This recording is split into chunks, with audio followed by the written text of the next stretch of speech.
Newton residents have begun voicing their concerns in recent weeks about the funding of the police department and how the money should be allocated. Maxine Friedman tells what the group is asking for. A group of Newton activists organized a public meeting via Zoom on Wednesday to discuss and reject the proposed fiscal year 2021 budget increase for the Newton Police Department. According to Zoe Jasper, one of the organizers of the group, there were nearly 300 Newton residents on the call. Also on the call were a number of Newton City Council members, including City Council President Susan Albright, Mark Laredo, Emily Norton, Andrea Kelly, and Rick Lipoff.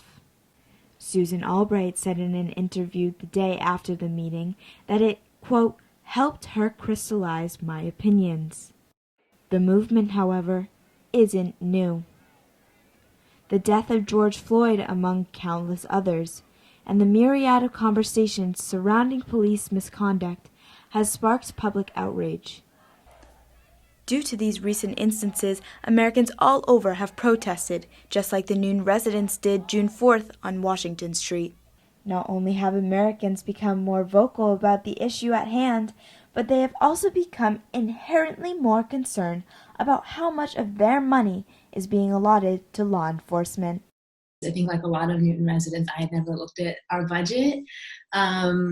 But your budget is really a reflection of what you value, and it's our money, it's taxpayers' money, it's homeowners' money. So when we say defund right now, what we're asking is for the council to reject any proposed increase to the police budget, to not allow the purchase of 2 new police cruisers, to bar/take out the salary for the 5 new hires they have in their budget that is just kind of sitting there.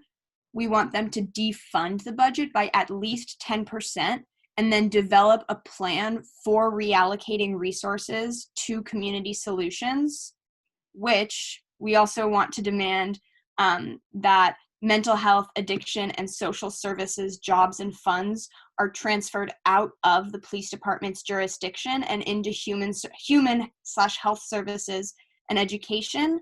And then our last demand is requiring community review and full public transparency of police union negotiations.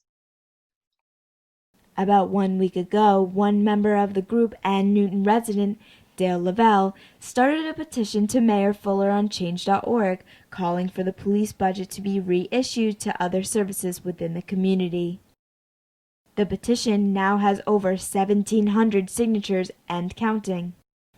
Additionally, the group used Facebook as their platform to communicate with their supporters and to inform them about what more needed to be done before the City Council ended their discussion about the NPD budget Tuesday evening. To start the meeting, Ms. Jasper gave a land acknowledgement about the origins of Newton. I just want to acknowledge that the land we're meeting on today, virtually, is the original homelands of the Mashpee Wampanoag, the Aquinnah Wampanoag, the Nipkook, and Massachusetts tribal nations. We acknowledge the painful history of genocide and forced removal from this territory, and we honor and respect the many diverse Indigenous peoples still connected to this land on which we gather. The group, which according to Ms. Perez-Dietz consists of over 100 Newton community members and activists of all ages, backgrounds, and experiences, aim to focus on and prioritize the needs of marginalized groups during the meeting. I think we really do have a range. We have high schoolers, which is amazing. I know when I was in high school in Newton, I don't think we were having these types of conversations. So it's really amazing to see that. We have high schoolers, we have college age folks, we have kind of people like me in their early 20s who are out of college. We have older residents as well. We have people in their 30s and 40s who are supporting. So we really do have a range of residents. In fact, the group encouraged Black and Indigenous people of color to share their own stories and shed light on issues in the Newton community that contribute to systemic racism. I always come back to the words of my mother because she's lived all over the country from New Orleans to Boston, And something that she said that has always stuck with me is that, at least in the South, when people are racist, they say it to your face. One of the speakers, Samuel Natome, explained his frustration and dissatisfaction with the way the Newton Police Department and government has handled these issues. As everyone here, I've been paying attention to kind of what the NPD has been saying and not saying. Frankly, the NPD's response to the Tim Duncan incident raises more questions than answers. Just days before the death of George Floyd, Tim Duncan, a part-time Newton resident and athletic director at the University of New Orleans, was racially profiled by the Newton police. The police were on the search for a murder suspect when they mistakenly stopped Mr. Duncan during his walk not too far from his home and held him at gunpoint. In response to the incident, Police Chief David McDonald defended his department in a statement June 4th that Duncan, quote, fit the physical description of the suspect in the fatal shooting. Further, he explained, one of the officers, quote, got Mr. Duncan's permission to retrieve his wallet, confirmed his identification, and ascertained he was not the suspect wanted for the Boston murder.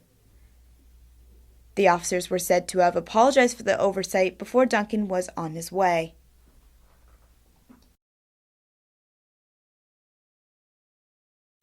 My takeaway from the chief's responses was it just reflects a lack of control and reporting. Here in Newton still, the police invoke fear for me. Tim Duncan's experience is just one of the many, many examples that proves how unfortunately justified and necessary this fear is. Though, even after agreeing with the group about their goals for reallocation to other city programs and services, as well as acknowledging Newton's current shortcomings, some council members admitted to having a few issues with the group's movement. I don't think anybody's trying to slap a Band-Aid. I think a total external review of the policies, practices, procedures of the police department is hardly what I would call a Band-Aid. I think that's a pretty comprehensive first and good step, but you guys may disagree. During another public meeting about the budget resolution, which was held on June 11th, Councillor Mark Loreto admitted that most of the power still lays in the hands of the mayor. Our budget resolutions are designed to be short statements to the mayor about reallocating funding. Although the mayor was not in attendance at any of the meetings, she sent the Director of Community Engagement and Inclusion from her department to join Wednesday's meeting instead, and has shown her support of recent protests and movements. But still, the Defund NPD activists feel that Mayor Fuller's, as well as the Newton Police's hesitancy, is worth taking note of. About 2 weeks ago, when people were really starting to reach out to council members and the mayor did respond to some emails, although it was a automatic reply that basically outlined that she would evaluate some of the bias trainings and the use of force policies, but didn't seem very interested in defunding. On Monday, Mayor Fuller spoke live on Vimeo, addressing the city about matters such as racism, policing, and Newton's budget. In the address, she focused mainly on the city's concerns about the Newton Police Department's policies and pronounced her agreement with the Campaign Zero movement, 8 Can't Wait. According to 8can'twait.org, the movement aims to produce immediate harm reduction plans, enforce comprehensive community safety, and initiate the abolition of the police in a quick and timely manner. We are adopting the 8 Can't Wait reforms. The Newton Police Department is almost done revising its use of force policies.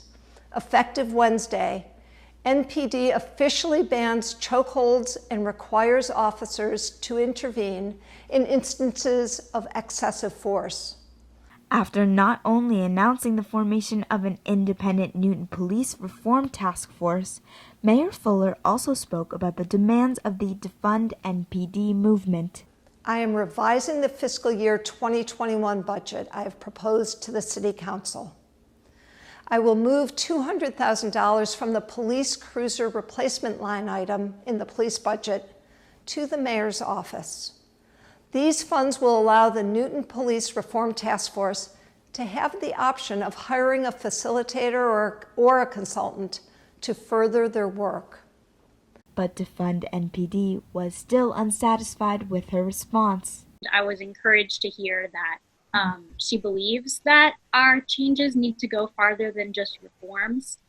But unfortunately for our group, I think that her statement fell a little flat just because we felt that a lot of her proposed changes do fall under the category of reform. And we are more focused at this point on gaining justice by allocating and directly shifting resources away from the police and towards other areas of funding that need them in the community.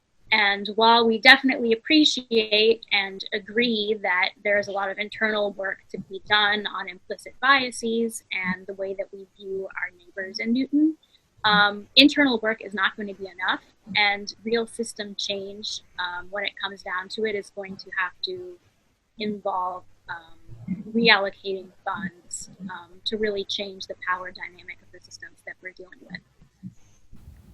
This is Maxine Friedman, Newton News, Newton Center.